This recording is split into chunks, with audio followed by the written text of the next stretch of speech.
હાલો મિત્રો, આજે આપણે વાડીની મુલાકાત લેશું। મારું નામ છે જિગ્નેશ પાઠક અને હું તમને આજ વાડીની મુલાકાત કરાવીશ। વાડી આપણે પહોંચી ગયા છીએ। ડોડાર બધું શેકવાનું ચાલુ થઈ ગયું છે। આ વાડીનો બહુ ઝાઝા વીઘામાં વાડી છે। અહીંયા રીંગણા વાવવાના છે।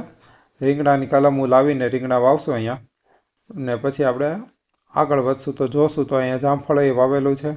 રાવણાના ઝાડ છે, પોપૈયાનું ઝાડ છે। પોપૈયાની બાજુમાં જ કૂવો છે। ચાલો તમને મિત્રો હું કૂવો બતાવું। આ કૂવો બહુ ઊંડો છે। વરસાદને હિસાબે પાણી ઉપર સુધી આવી ગયું છે। કબૂતર ને બધું અંદર રહે છે। આ બે વાડીએ રૂમું છે, ઓયડી છે।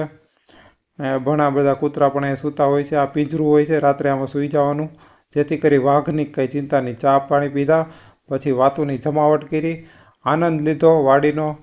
ઘણી બધી વાતો કરી। સિંહ દીપડા અહીંયા આવે છે એવું બધું ભાઈઓએ જણાવ્યું આપણને। અહીંયા આવેડો છે ત્યાં પાણી પીવા માટે પાછા ઘર તરફ નીકળી ગયા। મળશું નવા વિડીયોમાં। થેન્ક યુ, આવજો।